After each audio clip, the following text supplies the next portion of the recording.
Sometime in the late 1870s, within a small mill town tucked against the hills of western Massachusetts, a gravedigger by the name of Elias Croft was breaking ground beside the oldest church in Havelock County when his shovel struck something other than earth.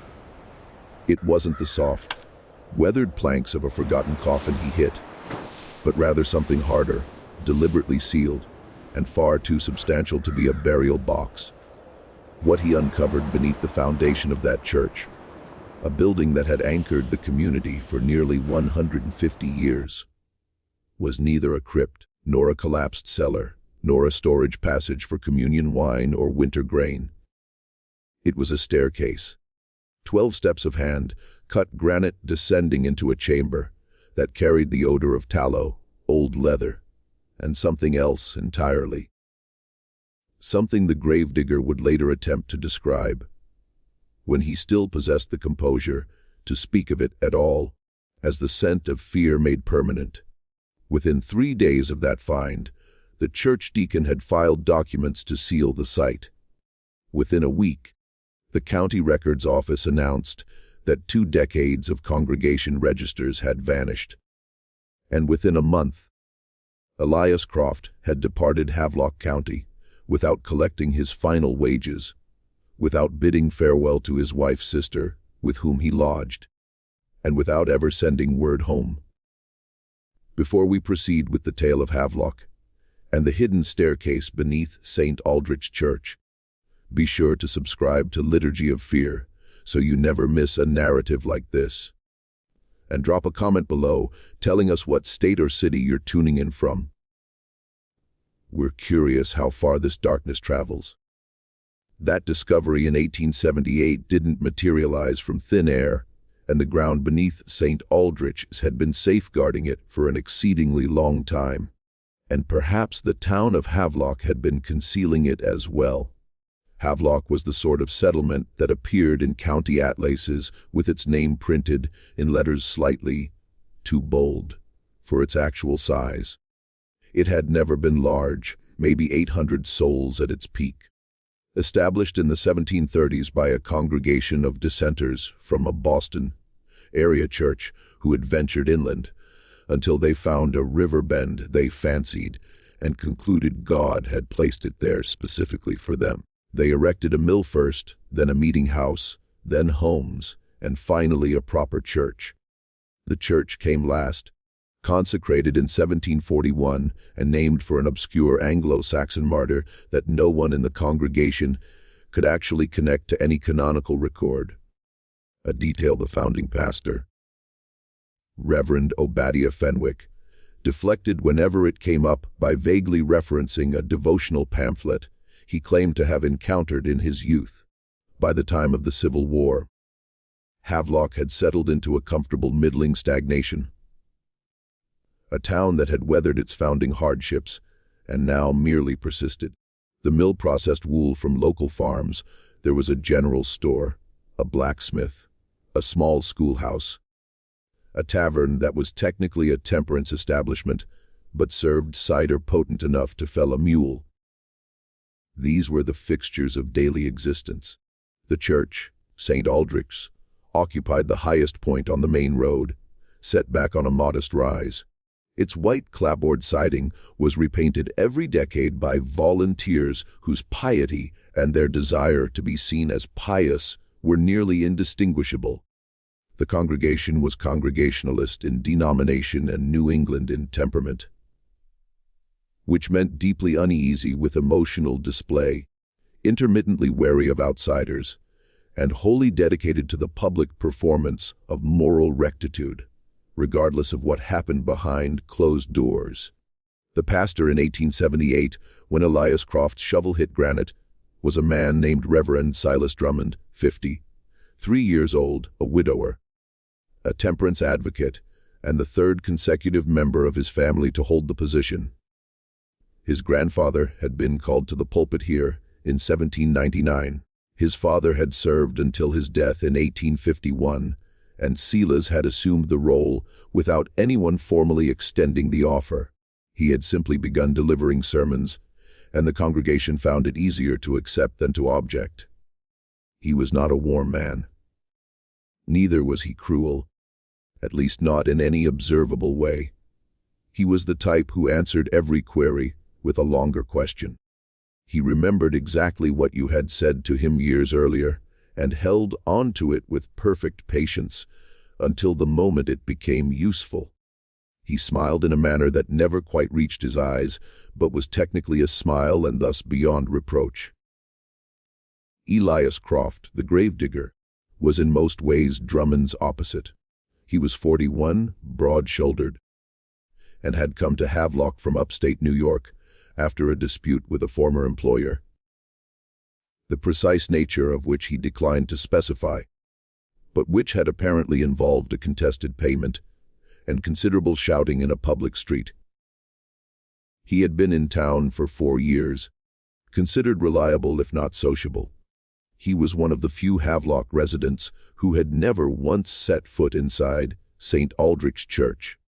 This last fact was noted occasionally by certain congregation members. Elias didn't appear to notice them noticing.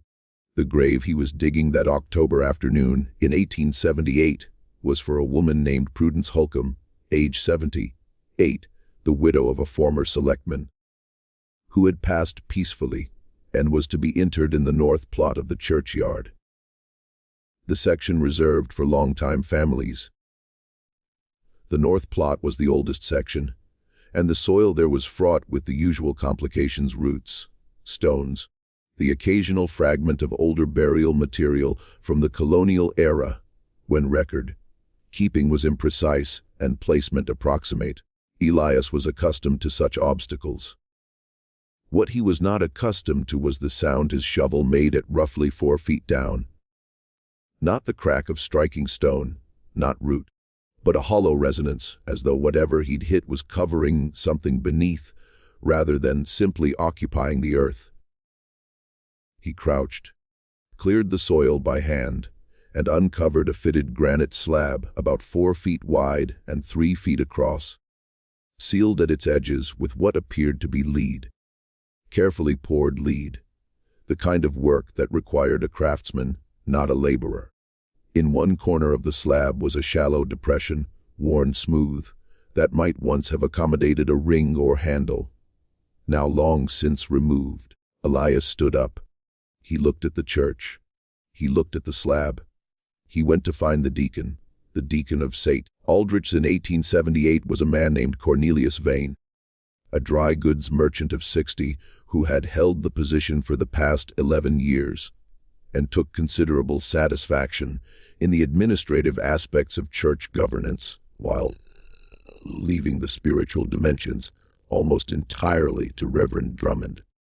Vane was the sort who kept meticulous ledgers and trusted them more than he trusted people. When Elias came to find him at the store, Vane listened to the description of the slab with the expression of a man handed a document he doesn't wish to sign. He came to look. He bent over the exposed granite, ran his thumb along the lead seal, and straightened with a controlled deliberateness that Elias would later describe as the motion of a man deciding something, rather than discovering something.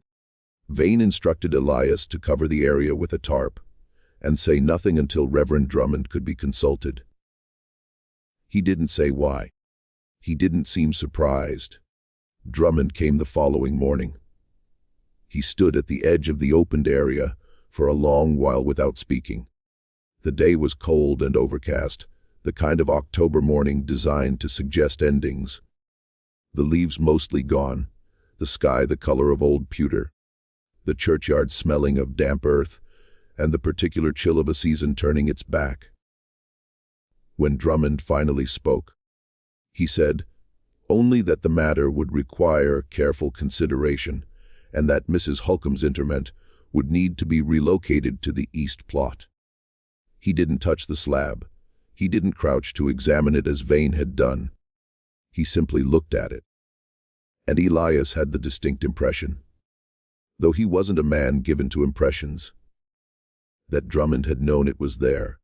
What transpired over the following 24 hours is partially documented and partially inferred from testimony given later in another context under circumstances that themselves require explanation. What is established is this: Drummond sent a letter that day on church stationery to a recipient whose name was later redacted from the copy retained in the county clerk's office, the retention of which was itself apparently accidental. The letter requested an urgent meeting regarding a matter of congregational stewardship. Drummond also visited the county records office personally that afternoon, a visit logged in the office's visitor register, and spent roughly 2 hours in the archive room. The clerk on duty, a young man named Thomas Greer, noted afterward that Drummond had seemed agitated, which was unusual enough that Greer mentioned it to his mother at supper, and his mother mentioned it to a neighbor. And in this manner, the observation entered the gossip stream of Havelock without Drummond ever knowing it had been witnessed. On the third day, Vane filed the papers sealing the site. The official description cited structural instability beneath the north plot and ordered that no further excavation occur pending a professional assessment. No professional was ever identified in subsequent documentation. No assessment was ever filed.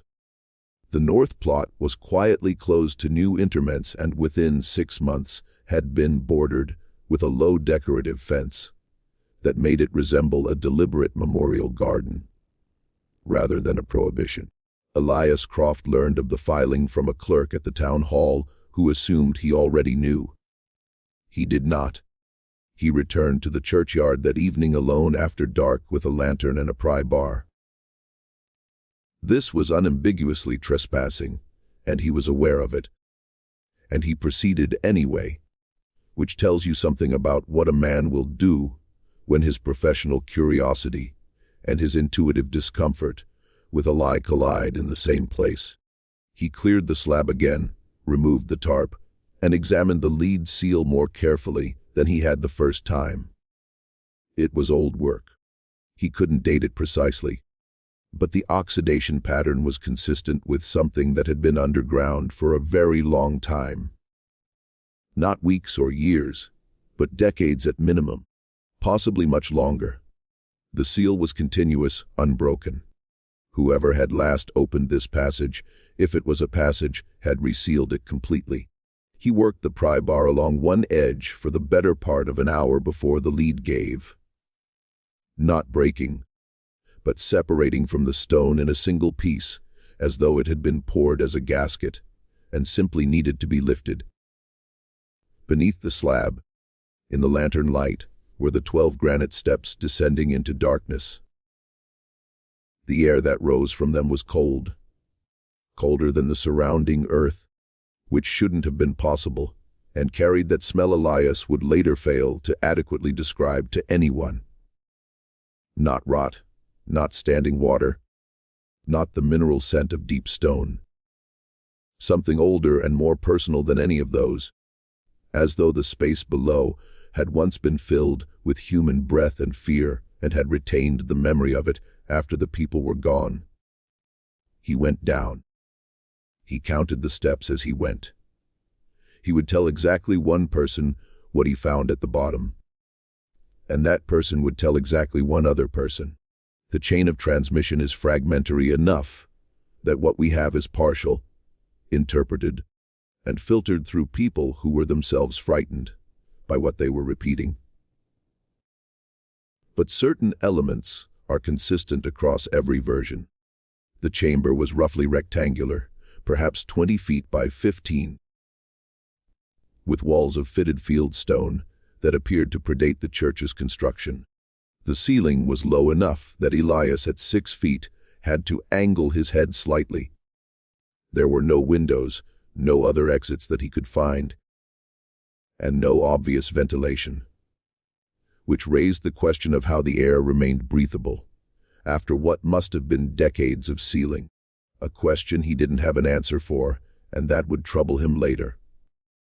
There were objects in the chamber, not furniture, not provisions. Not the sort of things you'd store in a root cellar. Shelving along two walls, hand-built, holding a collection of items that Elias catalogued mentally with the systematic thoroughness of a man who has worked around death long enough to have learned how not to panic in its presence. Bound ledgers, perhaps 40 or 50 of them, in varying states of preservation, a large wooden chest with a brass lock too heavy to move without tools, several wrap bundles he didn't unwrap, and on a low shelf near the foot of the stairs, a single pewter candlestick, its base encrusted with the residue of many candles burned down to nothing over a long period. The wax layers accumulated like geological strata, preserving in their depth the impression of many different fingers. Someone had been coming here. Not once, but many times, over many years. And the most disturbing element, the one Elias reportedly returned to whenever he spoke of it, was not anything he found in the chamber itself. It was something he noticed on the underside of the granite slab. As he prepared to climb back out, carved into the stone crudely with something sharp in letters no more than an inch high were two words in what appeared to be Latin: Nemo Siet, let no one know. In the weeks that followed, Elias Croft vanished from Havelock. He was gone by early November, his room cleared, his wages uncollected. A brief note left with his landlady stated only that he had found employment elsewhere. The community's relationship to St. Aldrich's church underwent a subtle but pervasive shift. Nothing was said openly. In Havelock, as in most New England towns of its era, the socially acceptable range of public discourse was narrow, and the consequences of exceeding it were real, if informal. You didn't accuse a reverend. You didn't challenge a deacon's administrative decision. You certainly didn't repeat the word of a laborer who had vanished under ambiguous circumstances over a matter that the legitimate authorities had seen fit to close. But things were said. In the dry goods store, in the tavern, at the schoolhouse gate, when mothers were waiting. The gossip had a quality that distinguished it from ordinary rumor. It was quieter than it should have been, and it traveled in shorter chains, as if people were instinctively limiting who they told. Thomas Greer, the records office clerk, mentioned to a cousin that Reverend Drummond had seemed less like a man surprised by a discovery than like one managing a crisis he had anticipated. An older woman named Harriet Salcombe, who had lived in Havelock her entire 72 years and whose memory for local history was more reliable than the county archive, told her daughter that there had been whispers about St. Aldrich's foundations before, decades earlier when the church had been partially refloored in the 1840s, and that a workman involved in that project had reportedly refused to speak about what he had seen during the renovation, and had thereafter attended service in a Methodist church in the next town until his death. The 1840s renovation was documented in the church records, or rather it had been, by December of 1878, when a local historian named Edmund Lacey attempted to examine those records for a county history project he was compiling. He found that the congregation registers for the years 1856 through 1872 were missing from the church archive, and that the renovation records he said had apparently been filed in a different portion of the archive that was currently under reorganization and could not be accessed. Reverend Drummond offered this explanation with every appearance of helpfulness, and Edmund Lacey wrote it down. The County History Project eventually produced a volume published in 1882 that covered Havelock's church in 4 pages of vague praise and said nothing about any of this. What Harriet Salcombe's daughter, a woman named Margaret Yarrow, did over the winter of 1878 and into 1879 was more methodical than gossip. Margaret was 38, unmarried, educated at a female seminary in Northampton, and employed as the schoolteacher at Havelock's one-room school. She had the analytical habits of a person who had spent years teaching children to reason from evidence rather than assumption, and she applied those habits now with a patience and discretion necessary given the social environment she was operating in. She didn't confront anyone. She didn't file complaints. She began very quietly to write letters. She wrote to the Congregationalist Regional Conference inquiring about the history of Stain, Aldrich's founding congregation, and whether records from the church's earliest years were retained centrally. She received a polite reply indicating that records prior to 1780 were inconsistent, and that what the conference held for Havelock was minimal. She wrote to the Massachusetts Historical Society asking about settlement patterns in the Western Hill Country during the 1730s, and whether the group that had founded Havelock had any documented history prior to their arrival. This reply was more interesting. The society held correspondence from the 1730s that referenced a group of dissenters from a Boston congregation. The congregation was named, who had departed the city following a dispute with their former church community, the nature of which wasn't clearly documented, but appeared to involve a question of property held in common and the terms of its disposition. The founding pastor, Obadiah Fenwick, was mentioned by name. His role in the dispute wasn't specified, but the tone of the surviving correspondence was distinctly unfriendly to him. Margaret wrote to the archives of the Boston congregation. She received no reply for 11 weeks. When the reply finally came, it was brief. A single paragraph from an archivist who explained that records from the period in question were fragmentary and that the information she sought was not available. But at the bottom of the letter, in handwriting slightly different from the main text, as if added as an afterthought by a different person, was a line that Margaret kept and reread many times. Inquiries regarding this period of the congregation's history have been received before. We regret that our response must be the same. Someone else had been asking the same questions. Margaret didn't know who. She began to wonder if they had found answers and what had happened to them afterward. In the spring of 1879, a stranger arrived in Havelock. This wasn't in itself remarkable. The town received travelers from time to time, salesmen and surveyors, and the occasional tourist, whose interest in New England scenery had carried them off the main roads. What was somewhat unusual about this particular arrival was that he wasn't passing through. He took a room at the tavern for what he described as an extended stay and settled in with the deliberateness of a man who had come for a specific purpose and was prepared to take the time required to accomplish it. His name was Augustine Farrow, and he described himself as a journalist, which in 1879 covered a wide range of activities from genuine newspaper reporting to what we would now call private investigation. He was perhaps 50, with the careful eyes of a man who had learned to observe without appearing to observe.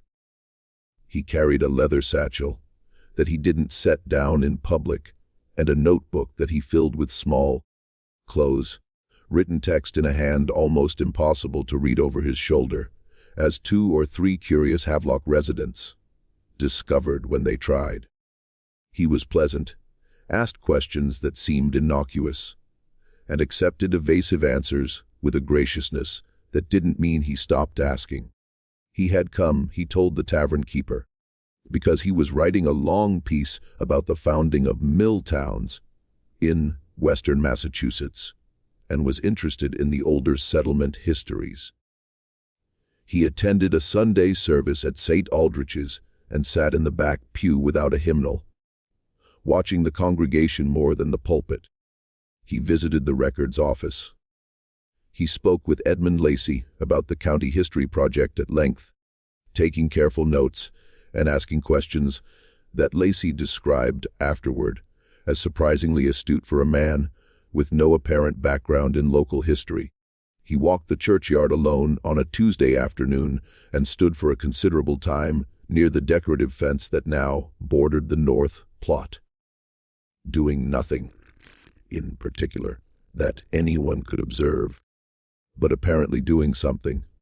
Some private calculation, some measurement taken by eye. He bought rounds at the tavern. He was generous with his tobacco. He had a quality that certain people in certain professions develop over years. A kind of deliberate unthreateningness, an ability to sit in a room and make it seem as if his presence there were entirely accidental, that caused people to speak more freely in his vicinity than they might otherwise have done. He learned this way that Harlan Tibbet had not attended services for several weeks, and that this was considered strange. He learned that Reverend Drummond had recently added a second lock to the church sacristy door, which previously hadn't been locked at all. He learned that a young man who did odd jobs for the church had been relieved of those duties in November, and given no explanation, and that this young man had mentioned to a friend that on one occasion when he was working late and entered through the side entrance, rather than the main door, he had heard what he described as the sound of heavy things being dragged across a stone floor from somewhere below him. And approximately 2 weeks after his arrival, through a chain of social introduction whose mechanics Margaret Yarrow couldn't fully reconstruct later, he appeared at her door one evening and asked if she might be willing to speak with him about local history. She was cautious. She was also, and this is important to understand, deeply relieved, because she had been sitting with her findings for 4 months in nearly complete isolation, with no one she trusted enough to share them with. The accumulation of that silence had begun to feel like a weight she wasn't sure she could continue carrying alone. She had been sleeping badly. She had found herself in the middle of lessons on grammar or arithmetic, drifting to the Latin phrase carved into the granite, nemo sciat, and returning from it with a start, sometimes to find her students watching her with the alert concern of children who understand that the adult in front of them isn't entirely present. She had started walking home from school by different routes for reasons she couldn't entirely articulate. She let Pharaoh in. They talked for 3 hours. She showed him the letter from Boston. He showed her something in return. What Pharaoh had was a document he had obtained, through methods he declined to specify, from the estate of a man named Jonathan Peale, who had died in 1871 in Hartford, Connecticut, and who had been 40 years earlier one of the workmen involved in the 1840s renovation of St. Aldrich Floor. Peale had not apparently spent his post-Havelock years in total silence. He had written an account dated 1865, which he had sealed and left with his personal papers with instructions that it not be opened until after his death, apparently confident that the passage of time would provide some protection to whatever he felt he was describing. It had taken another 6 years for the estate to be settled, and the document to surface, and another 8 for it to reach someone who understood its significance. During those years, the document had passed through at least 3 pairs of hands, each of whom had read it, felt the particular chill of recognizing something that doesn't fit neatly into any existing category of experience, and then done nothing. Not because they were cowardly necessarily, but because doing something with a document like this required knowing what kind of something was possible, and none of them had known. The account was 9 pages long, written in an unsteady hand that suggested Peale had been either elderly or frightened, or both, when he composed it. It described what he had found during the 1840s renovation in some detail. The church's interior floor had been lifted to allow for new foundation work in the eastern end of the nave. During this process, a section of the original floorboards had revealed beneath them a second layer of material. Not a simple subfloor, but a deliberate wooden platform built over a void. The workmen had been instructed to board over this void without examining it. Most of them had complied. Jonathan Peel had not. He had lowered himself by rope into the space below, while the foreman was occupied elsewhere and had seen enough to convince him at the age of roughly 30 to leave Havelock and never speak of it for 2 decades. And then to keep speaking of it only in a document he planned never to see publish. What Peel described below the church floor in the 1840s corresponded closely enough to what Elias Croft had described in the churchyard in 1878 that both Margaret and Pharaoh recognized the connection immediately. The chamber, the shelves, the ledgers, the chest. But Peel's account contained something Croft's did not.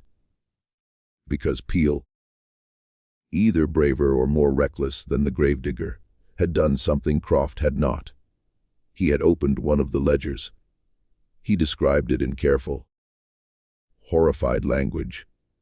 The language of a man trying to be precise about something that has disturbed him at the level of reflex. The ledger he opened appeared to be a register of transactions. Names, dates, amounts. Some of the names were people he recognized as Havelock residents, people he had spoken with on the street, people who had greeted him by name when he arrived to begin work on the renovation. The ordinariness of the names was in Peel's telling the worst part. He had expected, if there were anything sinister in this place, for it to wear sinister clothing. He had not expected to see the names of men who nodded to him at the general store.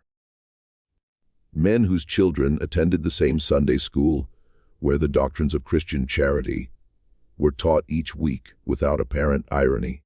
Some of the amounts were large, larger than a laboring man's annual wage. The dates stretched back to the 1750s, within living memory of the church's founding, and the most recent entry he saw was dated 1838, 3 years before the renovation. The nature of the transactions, what was being exchanged for these sums, wasn't immediately clear from the ledger itself. The entries used abbreviated notations whose meaning Peel could only partially decipher. But one category of abbreviation appeared consistently enough, and in combination with certain other notations that Peel believed, and recorded his belief, that what the ledger documented was not commerce in goods. It was commerce in people. He had held that ledger in his hands for perhaps 5 minutes before he heard the foreman returning. He put it back, climbed out of the space, and said nothing to anyone for 27 years. Margaret Yarrow set the document down. The fire in her small hearth had burned low without either of them noticing. Outside the schoolteacher's window, Havelock was dark and quiet. The spring night cool enough to see breath. The church steeple visible against the sky 2 streets over. That familiar white spire she had looked at her entire life, and had always understood as a symbol of something stable and decent. She thought of all the sermons she had heard delivered from the pulpit beneath that spire. She thought of the doctrine of bearing witness. She asked Pharaoh what he intended to do with what he had. He said he intended to find out how far back it went and who had known. Pharaoh's method over the following weeks was systematic and, given what he was looking into, remarkably brave or remarkably imprudent. Possibly both. He mapped the people connected to St. Aldrich's governance over the entire span of its existence, working backward from Drummond and Vane through the historical record, identifying the deacons and trustees and select committee members across 137 years of institutional life. It was slow, painstaking work, the kind of research that looks from the outside like a man reading old ledgers and newspapers in a back corner of a records office, which is exactly what it was, but which involved a quality of attention and a willingness to follow implications wherever they led, and that most people engaged in that kind of reading deliberately do not allow themselves. He cross-referenced these names against property records at the county level, against the fragmentary tax records available for the colonial period, and against the membership rolls of two fraternal organizations that had operated in Havelock during the antebellum years. Organizations whose membership overlapped almost perfectly with the church's governance structure. The names repeated across generations in a way that was not accidental. Certain families appeared on the church governance rolls decade after decade, rotating through the positions of deacon and trustee and committee chair, with the clockwork regularity of an arrangement rather than an election. The Drummond family was the most obvious example, but not the only one. The Vane family had held the deaconate in one form or another since the 1780s.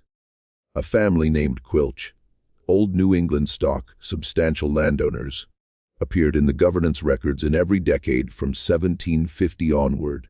What these families shared beyond their church association was property, significant land holdings that had been established rapidly in the 1740s and 1750s. More rapidly than could easily be explained by the modest agricultural returns of the western Massachusetts hill country in that period, and which had been maintained and expanded across the generations with a consistency that spoke of carefully preserved advantage rather than ordinary inheritance. The pattern that emerged was not a secret society in the dramatic sense. No elaborate rituals, no cryptic symbols beyond the Latin carved into the stone, no theatrical apparatus of the kind that popular imagination associates with hidden organizations. It was something more mundane, and therefore more chilling. A closed network of men across multiple generations who had used the institutional cover of the church to conduct business of a nature they could not conduct openly, and who had maintained that cover through careful selection of successors, deliberate suppression of documentation, and the particular social gravity of a religious institution in a small New England town where challenging the church meant challenging something very close to the community's self-definition. Farrow now believed, from 2 points, that the sealed staircase in the churchyard and the void beneath the nave floor had served as a repository for their records, and at certain periods as a meeting space. The lead, sealed slab had been resealed at least twice based on the stratification of the seal material, which suggested deliberate periodic access and reclosing. And the most recent resealing appeared to date from the early 1860s. The Civil War years, when the question of what had been recorded in those ledgers would have become for the men who held that knowledge a matter of existential urgency, because the war had changed the calculus entirely. What had been in 1750 or 1780 or even 1830 a matter of commercial record, documented, archived, accessible to those with keys, had become by 1861 something that could not be safely acknowledged to exist. The political and legal landscape had shifted beneath the feet of the men who held this secret, and the ledgers in the chamber, which had once been an organizational necessity, had become a liability of potentially catastrophic proportions. Farrow believed that the resealing of the chamber in the early 1860s represented a decision made by the governance network to freeze the archive, to stop adding to it, stop using it as an active repository, and hope that the sealed stone and the overgrown ivy and the institutional authority of the church above it would be sufficient protection until the world changed enough to make the contents irrelevant. What they had not adequately planned for was Elias Croft's shovel, because what had been recorded in those ledgers Pharaoh now believed with substantial confidence was the movement and sale of enslaved people, not in the South, but through New England. During a period when the region's relationship to the slave trade was considerably more complicated than its later self-presentation suggested. Western Massachusetts in the mid-18th century was not a slave state, but it was not an innocent one either.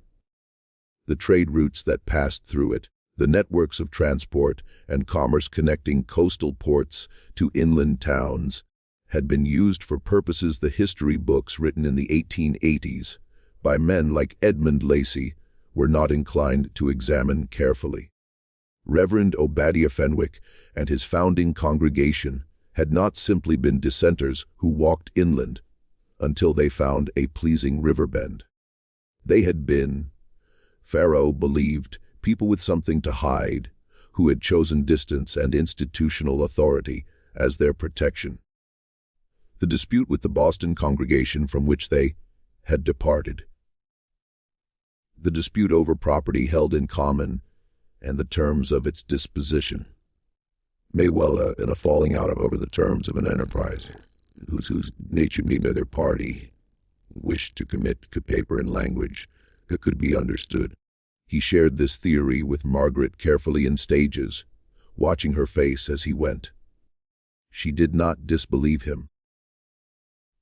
She had been reading the same history that he had, and she had arrived at similar conclusions by a slightly different route. The convergence of their reasoning felt to her less like confirmation than like the uncomfortable recognition of something she had been trying not to conclude. She thought about the founding families of Havelock, the names she had grown up hearing spoken with a kind of ancestral reverence, the names on the stone monuments in the churchyard, the names of roads and landmarks. She thought about what it meant for a community's sense of itself if the foundation beneath its oldest institution was not what it had always believed. The implications were not abstract. They were architectural. They touched everything built on top of them. The implications for Reverend Drummond were clear. He was not the originator of the secret. He had inherited it as his father had before him, as his grandfather had before that. 3 generations of Drummonds in the pulpit of St. Aldrich, each one receiving from his predecessor the knowledge of what lay beneath the building where they preached. Whether Drummond had himself used the chamber, had added to the ledgers, had continued any active form of the practice, Pharaoh could not yet establish. But the destruction of the congregation registers for the years 1856 through 1872 had been deliberate, and it had been deliberate in a way that suggested someone had known those years' records were dangerous. In late May, Pharaoh's room at the tavern was entered while he was absent. He knew it had been entered because he kept his materials in a particular arrangement that he checked every time he returned.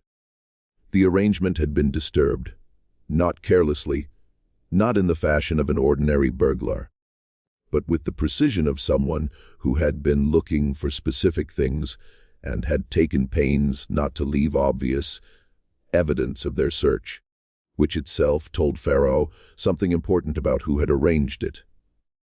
Nothing appeared to have been taken. His notebook, his most important documents, he carried with him. But he understood the message with complete clarity. He told Margaret that evening that they should both proceed carefully, and that she in particular should be cautious about any conversations in the schoolhouse. She asked him if he was frightened. He said he had been doing this kind of work for 20 years, and that being searched was usually a sign you were close to something. He didn't say whether that was supposed to be comforting. 3 days later, a member of the church's board of trustees, a man named Harlan Tibbet, who had farmed 40 acres east of town for 30 years and attended every board meeting without fail for 15, came to the tavern and asked to speak with Pharaoh privately. They sat in a back corner of the common room, the fire burning low, two other men at the bar, talking about nothing in particular, with the deliberate absorption of people who are politely not listening. Tibbet was a large man, broad through the shoulders, with the calloused hands of someone who had worked the same land for 30 years. He held his hat in his lap and turned it slowly while he spoke. The way men hold things when they need to do something with their hands to keep the rest of themselves from moving. He said he had come not to threaten Pharaoh, but because he was frightened and had been frightened for some time and didn't know what else to do with that fear except bring it somewhere. He said he had known about the chamber since his appointment to the board 9 years earlier, when Drummond had told him as a matter of necessity, because the board held fiduciary responsibility for the church property and needed to understand what it included. He said he had been told that the chamber was a historical remnant, a relic of a former era, that the ledgers documented old business matters of no current relevance, and that the appropriate course was to leave it undisturbed and ensure that it remained so. He said he had believed this, or had chosen to believe it, for 9 years. He said he was not sure he believed it anymore. He paused here. The fire cracked. One of the men at the bar said something that made the other laugh. It was not a bad night. He said that 2 nights ago, Reverend Drummond had burned something in the church's wood stove, an unusual thing to do in late May, and that Tibbet had been present when Drummond did it and had seen enough of what was being burned to recognize that it was pages from one of the bound ledgers. He said he didn't know how Drummond had gotten the ledgers from the chamber, or when. He said he had stood there and watched and hadn't said anything because he hadn't known what to say, and had gone home afterward and not slept. Pharaoh asked him one question: how many ledgers had there been? Tibbet said he didn't know exactly. He said he had been in the chamber twice and had tried not to look too carefully. He said there had been many. He said the shelves had been full of them. Pharaoh asked if he would be willing to testify to what he had seen. Tibbet looked at the table for a long time, long enough that the silence stopped being a pause and started being an answer. Then he said he didn't know. He said he needed to think. He said he had a family. He said the words flatly without drama, as a simple statement of the thing that stood between him and what he knew was right. Pharaoh didn't press him on it, because there was nothing to press. Tibbet stood up, put on his coat, and left the tavern into the warm spring night. He didn't return. He didn't send word. He simply removed himself from the situation in the way that people remove themselves from situations, when the cost of remaining has become too high to pay. Just when we thought we'd seen it all, the horror in Havelock intensifies. If this story is giving you chills, share this video with a friend who loves dark mysteries. Hit that like button to support our content, and don't forget to subscribe to never miss stories like this. Let's discover together what happens next. On the 14th of June 1879, Margaret Yarrow sent a letter to a journalist she knew at the Springfield Republican, a man named Horace Belden, who had published pieces on local history and institutional accountability, and who had in her estimation the combination of courage and credibility that what she was about to describe would require. The letter took 11 days to produce a response, during which time she taught her classes, maintained her ordinary routines, and experienced the particular quality of fear that is not dramatic but chronic. The low-grade awareness that the ground beneath you is less solid than it appeared, and that certain people who have reason to wish you quiet are aware of your existence. Pharaoh in those same days had made 2 decisions that would prove critical. The first was to write out a complete account of everything he had found and to send it by registered post to a colleague, right, with instructions that if he didn't write to confirm its receipt within 3 weeks, the colleague was to deliver it to the office of the Massachusetts Attorney General. The second was to attempt to gain access to the chamber directly. He had obtained, through means he never fully explained, and that Margaret had the sense not to press him on, a copy of the architectural survey the church had commissioned in 1851. That survey contained, in its depiction of the foundation structure, something no subsequent official document had mentioned, a notation at the base of the north exterior wall referencing a pre-existing stone passage of uncertain origin that had been incorporated into the foundation design and whose interior terminus was recorded as a rectangular chamber of approximately 300 square feet. The notation had not been hidden.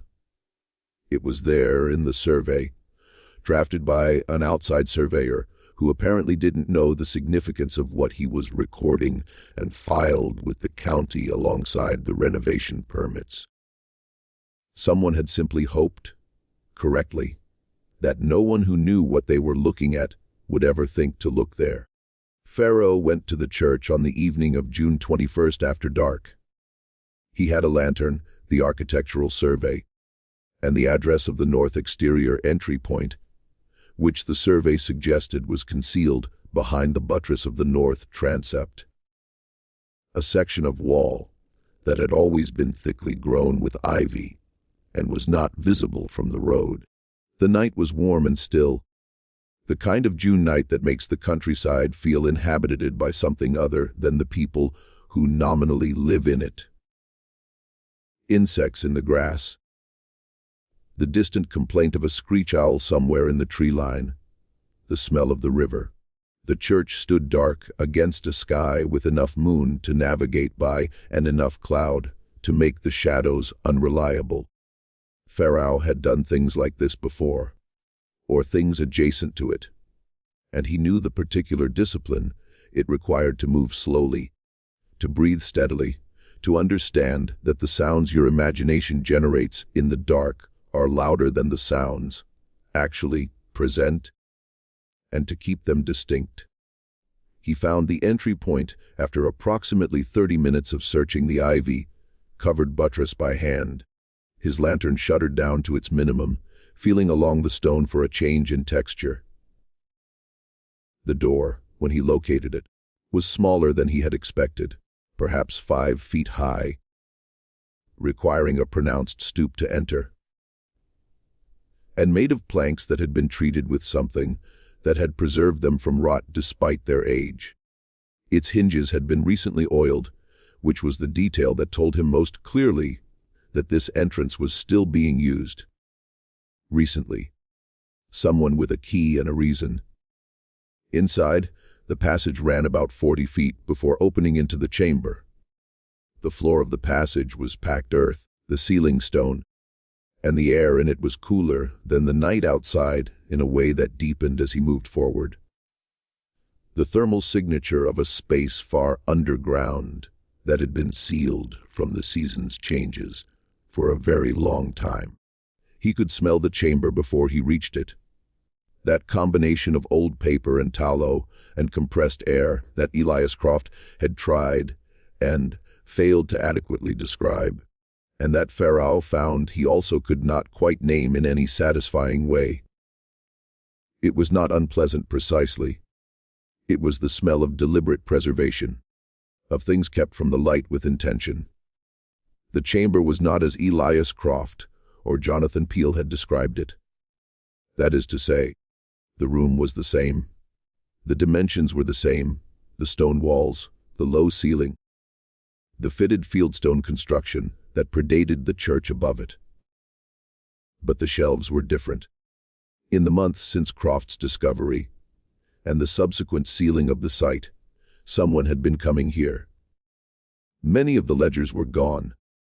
Others remained, the ones that appeared on quick examination to be the oldest and most deteriorated, perhaps the ones deemed least intelligible, or least dangerous, or perhaps simply the ones that the person systematically removing the archive had not yet gotten to, or had decided were not worth the risk of carrying out. The wooden chest was still present, its lock intact, and Pharaoh noted that the brass lock appeared newer than the chest itself, recently replaced or fitted to a chest that had originally held something less secured. And on the floor in the center of the chamber, there were the ashes of burned paper, not from the wood stove Tibbet had seen Drummond use, but from burning done here in the chamber itself, on the stone floor, in a pile large enough to have required several visits and several hours of work. He crouched beside the ash pile and examined it with his lantern. At the edges of the pile, where the burning had been less complete, there were fragments, pieces of paper that had curled and charred without consuming entirely. He could make out portions of handwriting, portions of numbers, what appeared to be a partial name here and there, but nothing coherent enough to constitute evidence in any meaningful sense. Someone had been thorough. Someone had been coming here with fire and patience, and the understanding that thoroughness matters. Someone had been systematically destroying the archive. Pharaoh examined what remained on the shelves. He couldn't open the locked chest without tools he didn't have, and the time available to him was limited. He was acutely aware that being discovered here would expose him to legal consequences that Drummond's allies on the town board of selectmen could arrange without difficulty. He opened the ledgers that remained, the deteriorated ones, working carefully with a small knife to separate pages that had stuck together with age and humidity. What he found confirmed what he had theorized, but it also exceeded it in ways he had not anticipated. The earliest entries he could find dated to 1743, 2 years after the church's consecration. The goods referenced were not goods. The movement of people through the town, documented in careful handwriting by men who had stood at this pulpit and called themselves servants of God, corresponded to periods of documented activity in the coastal trade, activity that the region's later historians had discussed in carefully circumspect language that did not name what it was. But interspersed among the transaction records were other entries, different in character, different in handwriting, different in the kind of attention they represented. These were not commercial records. They were something closer to a journal, brief, compressed, written in a style that suggested the author was aware that directness was dangerous and had developed a habit of oblique notation that was nevertheless, to a careful reader, clear enough. These entries describe people not as transactions but as people. Names in some cases, places of origin, ages estimated, physical descriptions written in the careful neutral language of someone trying to document without personalizing, and in certain entries, notes about what had happened to them, where they had been sent in some cases, or in other cases.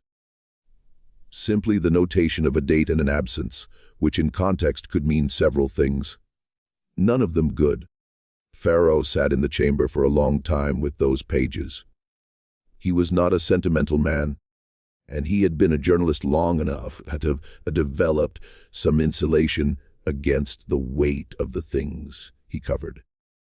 But this was different in a way that the insulation did not fully address.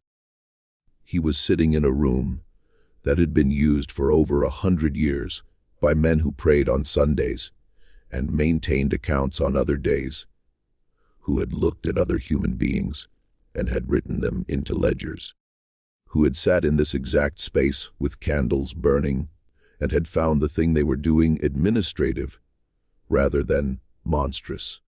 He thought about the accumulated weight of all those candles, the wax strata on the pewter base that Croft had described. each layer representing a visit, each visit representing a decision to continue. Each decision made by a man who had walked up the stairs of his church the following morning and opened his mouth and said things about the love of God. He gathered what he had. The few pages he had been able to carefully separate from the most legible remaining ledger, and went out through the exterior door, pulling it closed behind him, and pressed himself against the ivy in the dark of the buttress. He heard footsteps above him, not on the exterior path, but from inside the church. Someone was in the nave, moving toward the interior passage entrance.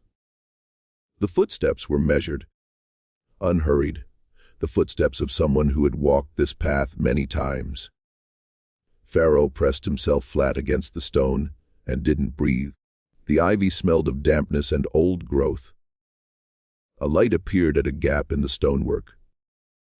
A lantern carried by someone moving through the interior passage. The light moved and stopped and moved again and then was still. He waited.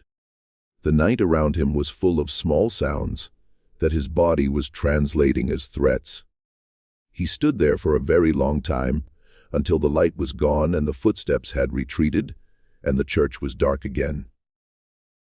When he finally moved, he moved quickly, and he didn't stop until he was back at the tavern with his door locked and his chair pushed against it. He wrote through the night. In the morning, he sent the pages to Boston with a letter explaining their significance.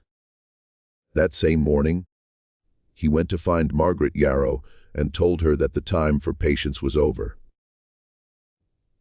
The question was no longer what had happened beneath St. Aldrich's Church.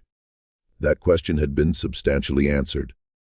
The question now was whether the community above it, the town that had been built on the income, the respectability, the institutional authority that the men who used that chamber had accumulated, would be willing to look at what the answer meant for everything they believed about themselves. And if they were not willing, what would happen to the people who insisted on looking anyway?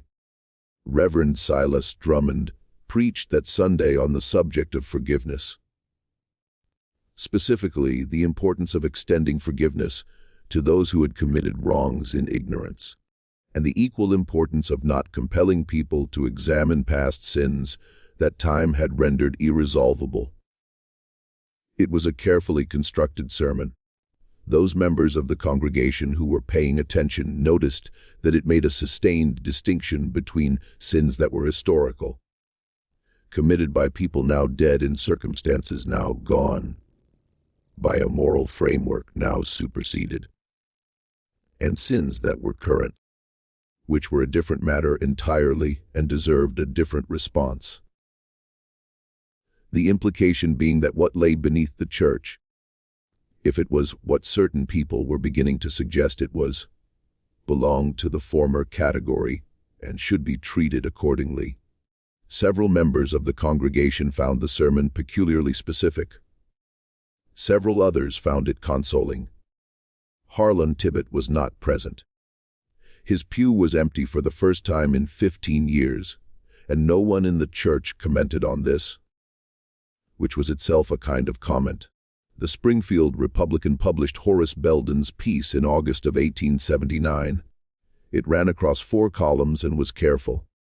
Belden was a careful writer, and he was also a practical one who understood what a New England newspaper could and could not say about a still functioning institution with lawyers and community standing. The piece didn't name Drummond directly. It described the discovery of a sealed sub-foundation chamber beneath a Havelock church, the apparent destruction of historical records that the chamber had contained, and the questions raised by documentary evidence suggesting the chamber had been used for purposes inconsistent with the institution's stated mission. It quoted 2 sources who were not named. It noted that attempts to speak with church officials had been declined. The piece was reprinted in 2 other Massachusetts papers and one in Connecticut. It generated correspondence, letters to the editors, to the Regional Conference of Congregational Churches, to the County Board of Selectmen. Some of the letters were outraged on behalf of the church. Some were outraged on behalf of the community. The Regional Conference sent a representative to Havelock in September, a young pastor from Worcester, who met with Drummond private with 2 hours, and afterward released a statement saying a kind review, and that the congregation should be assured of the conference's commitment to transparency and accountability, which in the language of institutional self-protection meant very nearly the opposite.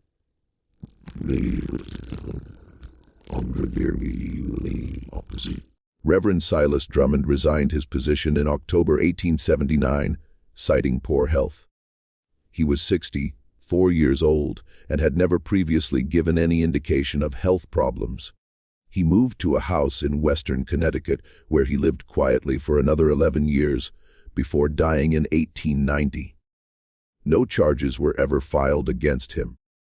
The county records of his tenure show a gap in the midsection that was officially attributed to a filing error during an office reorganization.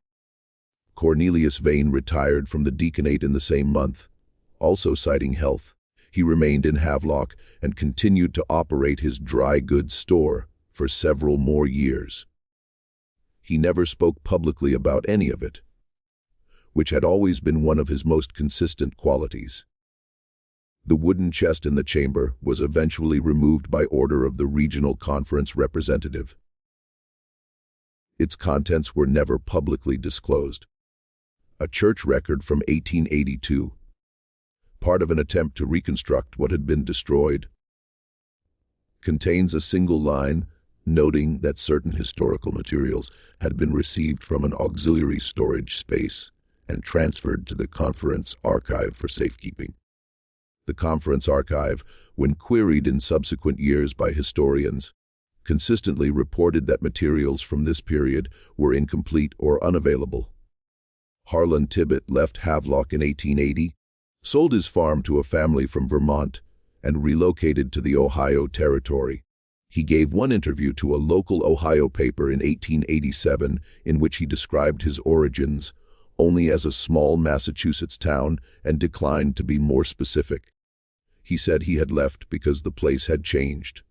Then he said that wasn't quite right, that the place had not changed, that he had, and that the difference between those two things was the entire matter.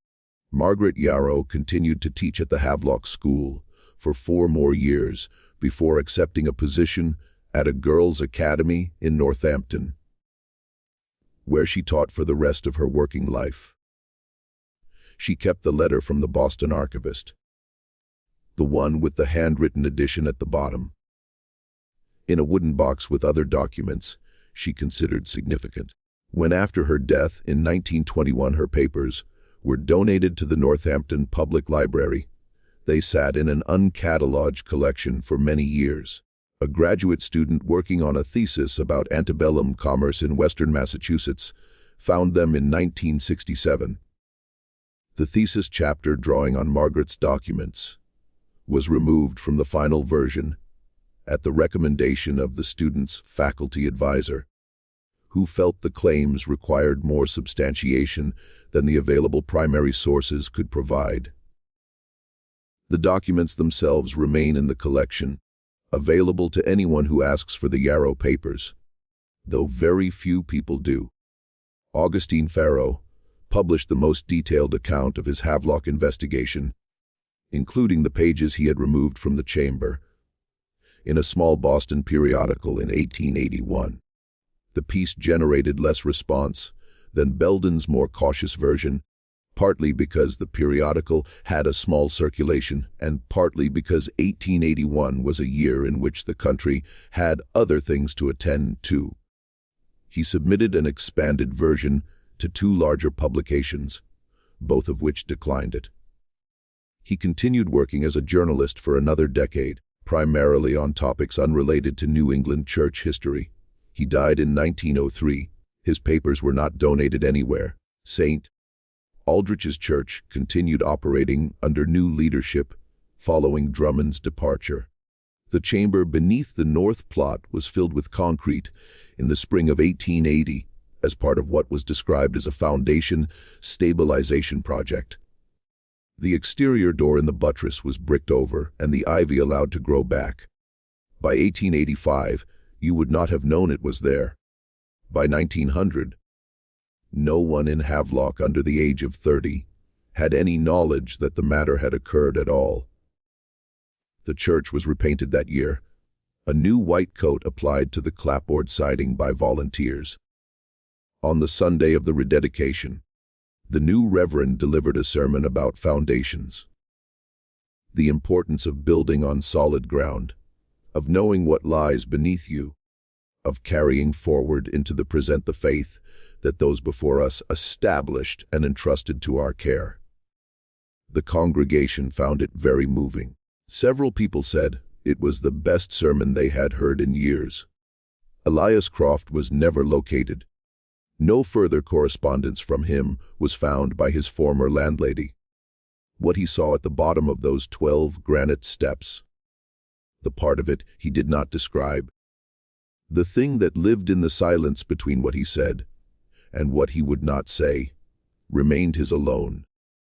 There are questions that get buried not because the answers are lost, but because enough people in enough positions of enough authority decide across enough generations that the cost of knowing is higher than the cost of not knowing.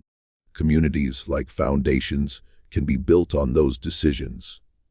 They can stand on them for a very long time, and they can look from the outside perfectly solid. The Latin carved into the underside of the granite slab, Nemo site, was destroyed when the chamber was filled. We know it was there because Elias Croft told exactly one person, and that person told exactly one other person, and so on, down the long corridor of whispered things that survive only because some fragment of human conscience keeps insisting against all practical interest that someone ought to know. This mystery shows us something the history books rarely say plainly, that the most durable secrets are not the ones that no one discovers, but the ones that communities decide together to stop looking at. The staircase beneath St. Aldrich was not hidden from everyone. It was hidden by everyone who had enough to lose by its existence being known. What do you think of this story? Do you believe everything was revealed? Or do you think the most important ledger was the one that never made it out of that chamber? Leave your comment below. And if you want more stories like this, stories that make you question what's buried under the places we call sacred, subscribe to Liturgy of Fear. Hit the notification bell and share this with someone who loves the dark corners of history. See you in the next video.